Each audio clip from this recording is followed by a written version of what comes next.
ರಾಮಾಯಣ ಯಾರಿಗೆ ತಾನೇ ತಿಳಿದಿಲ್ಲ? ಇತಿಹಾಸದ ಪುಟಗಳಲ್ಲಿ ಮತ್ತೆ ಮತ್ತೆ ನೆನಪಾಗುವ, ಯಾರು ಎಂದಿಗೂ ಮರೆಯದ ಪುರಾಣ ಕಥನ. ರಾಮನ ಬದುಕು, ಸೀತೆಯ ಪವಿತ್ರತೆ, ಲಕ್ಷ್ಮಣನ ಸೋದರತ್ವ, ಹನುಮನ ನಿಷ್ಠೆ, ರಾವಣನ ಭಕ್ತಿ, ಮಹಾಯುದ್ಧ, ಧರ್ಮದ ವಿಜಯ, ಇಂತಹವನ್ನೆಲ್ಲವನ್ನು ಒಳಗೊಂಡ ಮಹಾನ್ ಚರಿತ್ರೆಯನ್ನು ಇಂದು ಪೂಜಿಸುತ್ತಾ ಅನುಸರಿಸುತ್ತಾ ಬಂದಿರುವ ನಾವು ಅದನ್ನು ನಮ್ಮಗಳ ನಡುವಲ್ಲಿ ಉಳಿಸಿ ಹೋದ ಆದಿಕವಿಯ ಬಗ್ಗೆ ನಾವು ಮರೆತಿದ್ದೇವೆ. ಯುವ ಜನರೆಲ್ಲರೂ ಮುಂದಿನ ಪೀಳಿಗೆಯೂ ಸ್ಮರಿಸಬೇಕಾದ ಆಚಾರ್ಯ ವರ್ಯರು ವಾಲ್ಮೀಕಿಯವರು.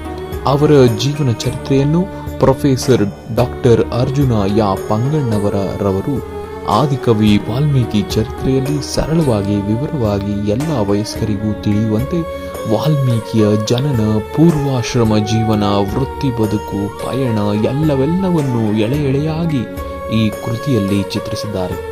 ಅನ್ನಪೂರ್ಣ ಪಬ್ಲಿಷಿಂಗ್ ಹೌಸ್ನ ಅಡಿಯಲ್ಲಿ ಪ್ರಕಟಗೊಂಡಿರುವ ಈ ಕೃತಿಯನ್ನು ಓದಿಸಿ ವಾಲ್ಮೀಕಿಯ ಕುರಿತಾದ ಗೊತ್ತಿಲ್ಲದ ಅನೇಕ ಅಂಶಗಳನ್ನು ತಿಳಿದುಕೊಳ್ಳಿ.